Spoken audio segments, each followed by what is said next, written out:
Hey students, in today's video I will make you clear about entropy. Children, entropy को समझने के लिए मैं एक स्कूल का एग्जाम्पल यूज़ कर रही हूँ. In a school, children are sitting in their respective classroom when classes are being held. Okay जब सब क्लासेस लग रही हैं सारे स्टूडेंट अपनी अपनी क्लास में बैठे होते हैं. But when the recess takes place, जैसे ही रिसेस की बेल बजती है, all students come out of their classroom and get mixed with each other. Okay, तो ये जो मिक्सिंग ऑफ स्टूडेंट्स है, दिस इज कॉल्ड डिसऑर्डरनेस. और बिफोर रिसेस जब स्टूडेंट अपनी अपनी क्लास में बैठे हैं, then it means they are in the ordered arrangement, particular manner में arrange है. Okay, so the measure of randomness or disorderness is called entropy. So student, इसी तरह से हम एक और एग्जाम्पल यहाँ पे यूज़ कर सकते हैं. that is about states of matter, solid, liquid and gas. Out of these three states of matter, gas particles are very free to move because of their less interparticle forces of attraction.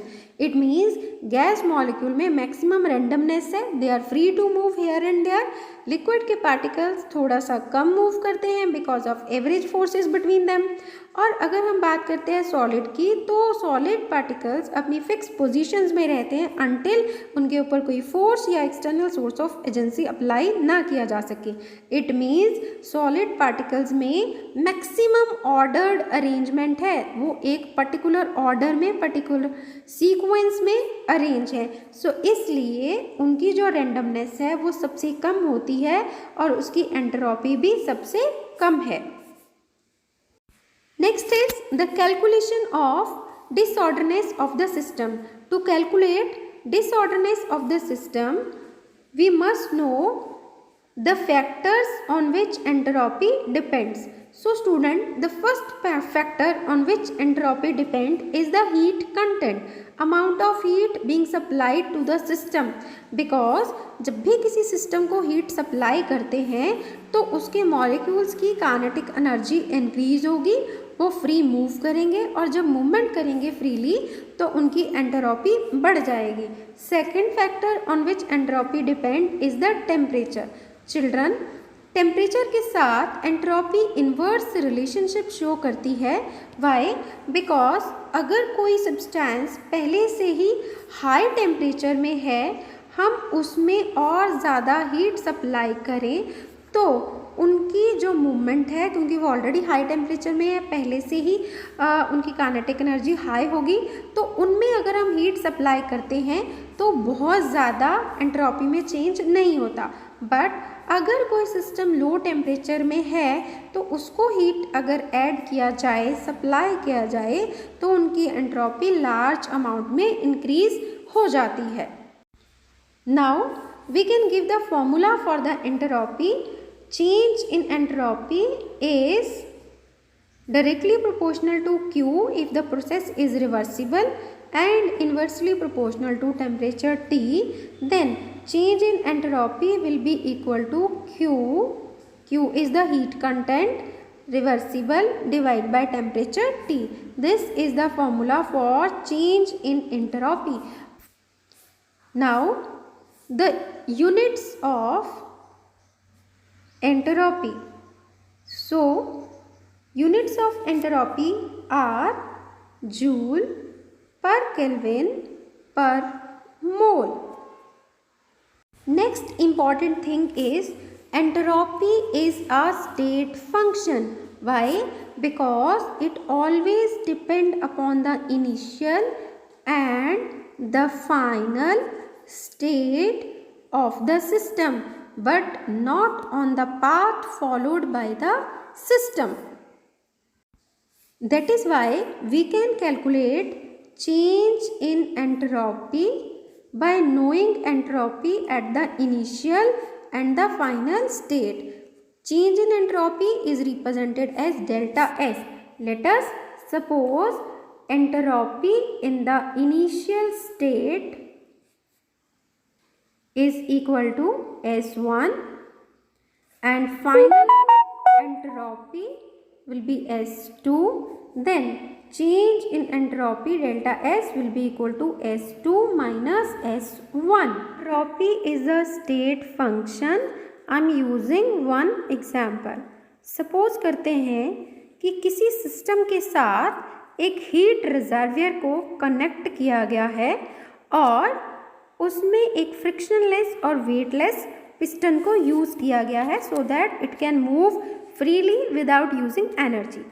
तो if कोई system reservoir से heat absorb करता है तो उस system की kinetic energy increase होगी and due to increase in the kinetic energy entropy भी इंक्रीज हो जाएगी. एंड क्योंकि सिस्टम ने हीट एब्जॉर्ब की है तो उसका वॉल्यूम भी V1 से V2 एक्सपैंड हो जाएगा after absorbing energy because every substance expand on heating. So to understand total change in entropy we discuss the case 1. Case 1 जहाँ पर सिस्टम हीट एब्जॉर्ब कर रहा है. कहाँ से? हीट रिजर्वियर से. सो इस प्रोसेस में सिस्टम की एंट्रोपी तो इंक्रीज हो रही है after absorbing energy but at the same time reservoir की एनर्जी लोअर डाउन होगी और उतने ही अमाउंट से रिजर्वियर की एंट्रोपी डिक्रीज होगी. So let us take change in entropy of the system जिसको हम डेल्टा एस से दिखाएंगे.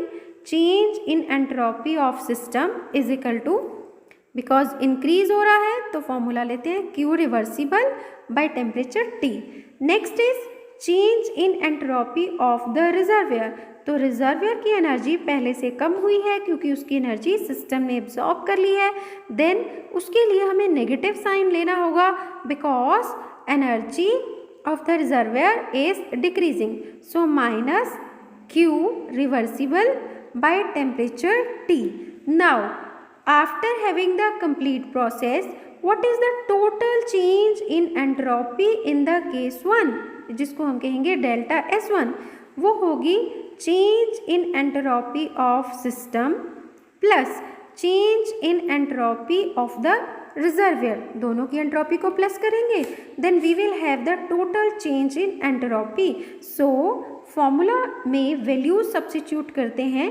Entropy of the system is Q reversible by T and entropy of the reservoir is minus Q reversible by temperature T. Finally it will be equal to 0 because दोनों values equal होंगी but opposite हैं तो cut हो जाएंगी.